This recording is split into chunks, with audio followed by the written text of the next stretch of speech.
So this boiler that we have here, Portage and Main. I knew that name a long time ago, back when we first purchased a wood doctor. Yet we went ahead because the wood doctor was so close to the island that thinking about going over Saskatchewan somewhere to be able to bring it down was kind of a deterrent at the time. So it was probably more of that reason than not wanting to have that Portage and Main. I knew it was a good furnace. It had been around a long time. So anyway, we decided we were going to get rid of our wood doctor probably after about 17, 18 years. And so we made the arrangements to be able to purchase this Portage and Main. We knew things about it. It was more efficient. It had a lot of technology gone into the actual making of this furnace. One of the big things that we had heard about was the refractory bricks in the bottom. And we learned that there's no water down there. And the reason being, they wanted the most heat down there. So the water's sitting all up on top. And so she's heating that from up there. So these bricks that's down there is playing a very important part. So a lot of science went into it, I guess you could say, and experience. But along with that, there's other things about the way that the stove is designed, and certainly has always been a progressive improvement on the design. Now, the latest thing we've come to know about is an attachment that we can put on it, and it's called a boiler commander. So this boiler commander, we've had this for a while. In fact, we had it so that at the beginning of winter, this thing was going to be controlling our furnace. So we installed it, following the directions, and we put it in pretty much what the instructions was, but we were having a problem with it.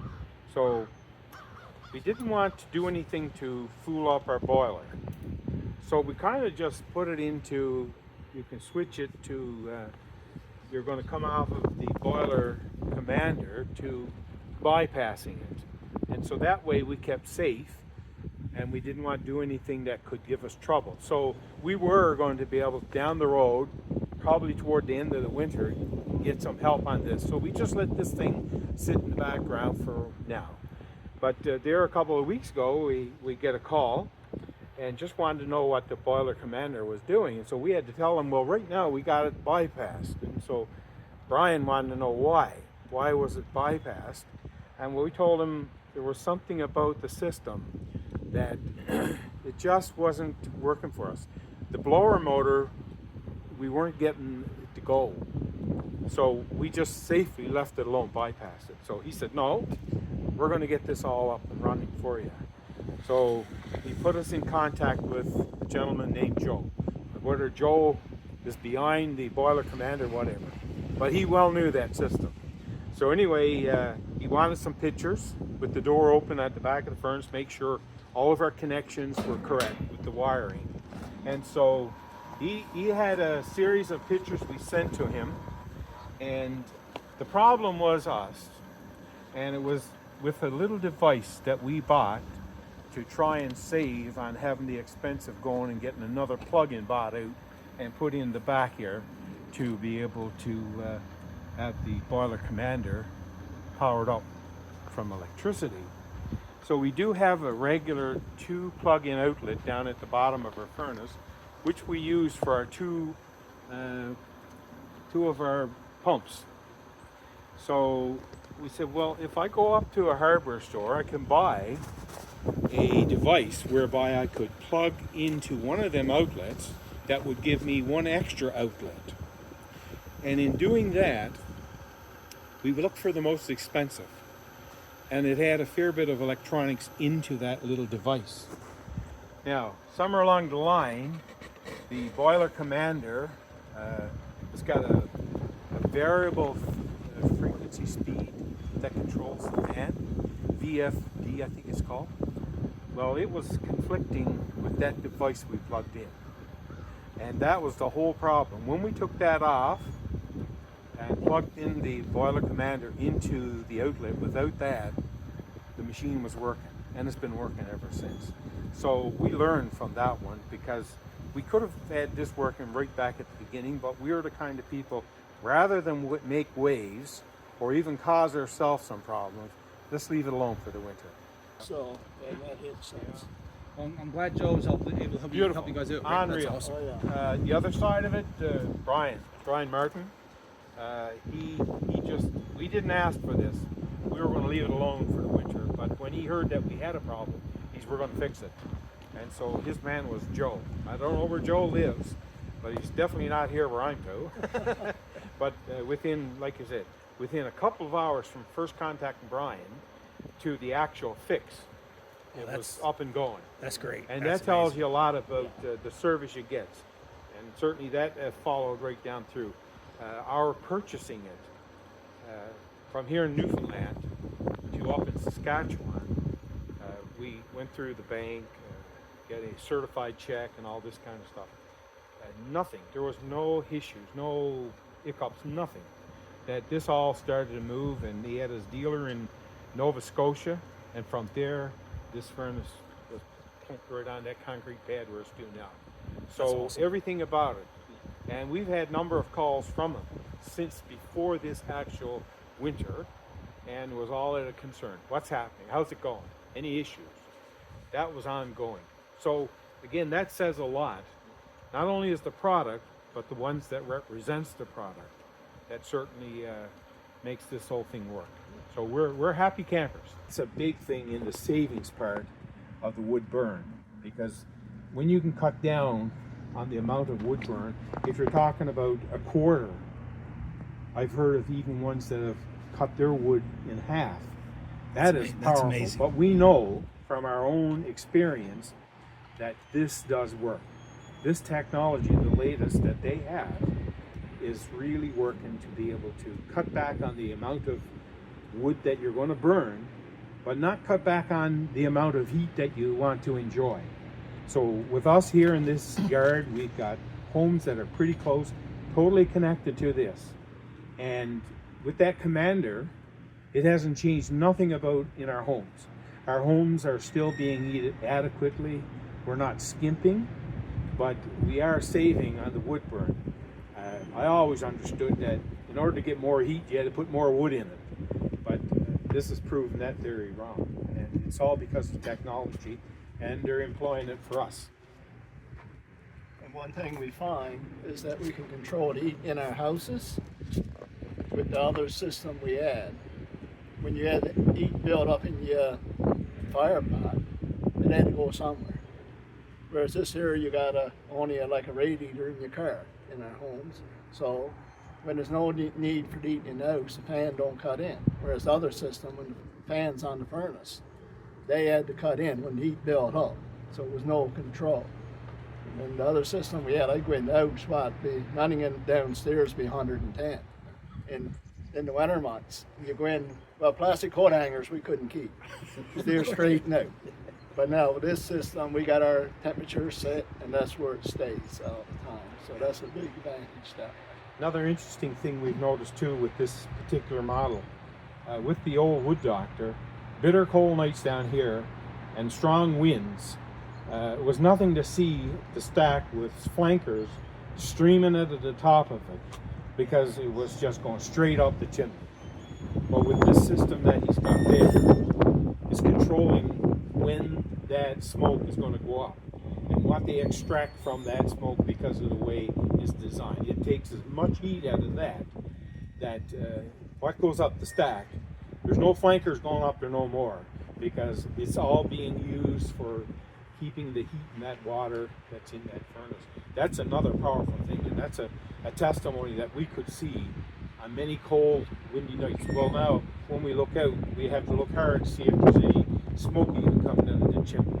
So that's all because of the technology and how it's improving even these systems. They're extracting everything they can out of that wood burn, and what goes up the chimney is worthless.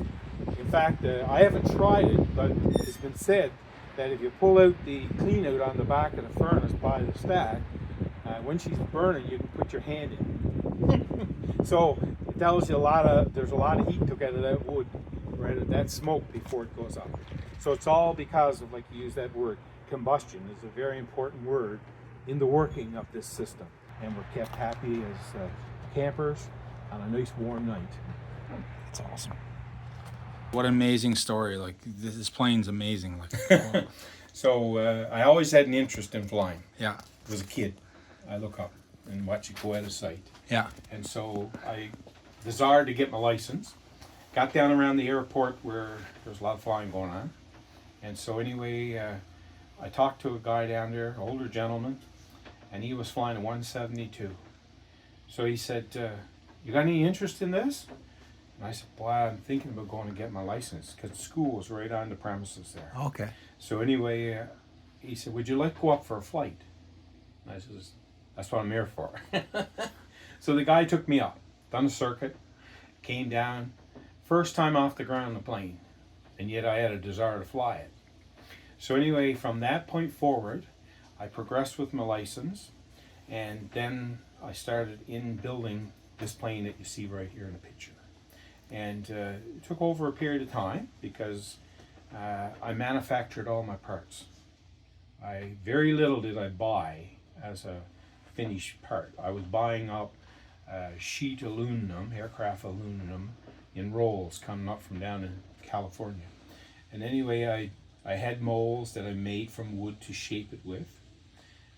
Wing ribs, all the other parts, anything back through the fuselage was all things that I had made. Cut the metal to shape, and eventually started putting it together. And it just transformed itself out into the shed from a set of wheels on a landing gear to an engine hanging on the front. That's amazing. So that eventually took me down to putting it together now on the runway down in Exploits. And I had her down there for about 4 or 5 months. And in the meantime, while all this was happening, I was still going out to Gander and renting planes to keep myself current. But I was always paying for it. Oh, yeah, yeah. And so the day came when I had enough boldness to get in that thing and give it the power until it left the ground that I had a flight that never had to pay for because now I was flying my own. So that first circuit, when you look down at the runway and you're waiting for everything to unravel as you're going forward, and you're coming down and you're looking down at that runway for the touchdown, it was kind of like a euphoria that came over you. But that thing, it carried a smell with it. In that cab, when you sit in it, it would automatically bring a smile to your face because it was a very unique smell. Like a guy who loves skidoo, and he knows the smell of mixed gas with oil. Yeah. Well, it's something like that in the cab of that thing. So anyway, I enjoyed having that thing, flying it, until the day came when I had to make a decision about getting rid of it. Yeah. So I still look up at planes, and I still follow all kinds of stuff on the internet, and in particular about that model that I had. So it's a CH701. It was a Canadian design, Chris Hines. And so I'm still intrigued by it. But I got a granddaughter that's turning 12. No, she's 12 this month. And I've always said to her that we're going to go out flying. But I won't be able to take her up, but I'll go out to the school and get a guy to take us up, and just for her to experience all the pictures that she's seen, because we got albums full of it. That's of awesome. construction to flight. Yeah. So that was our experience with enjoying flying a plane. That's awesome. That's awesome.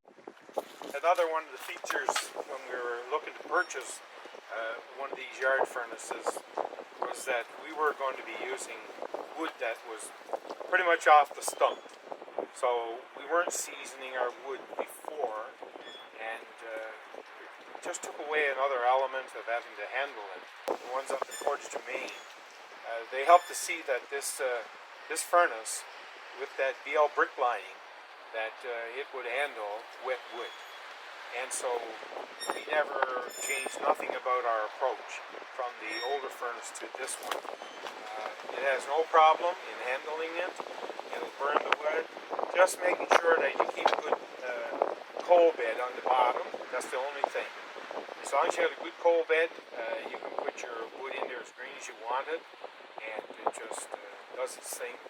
So that was one of the good features that we were looking for. That we didn't want to have to go looking for seasoned wood, and especially because it's so plentiful here that we just go and get our wood. So that was another one of the real selling features, and really it has given us no problem. And we're in our second winter with this one now, and we've had every kind of weather. But when it comes to the wood's still green.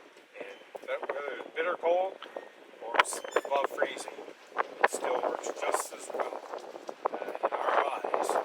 And there's no regrets of making this purchase.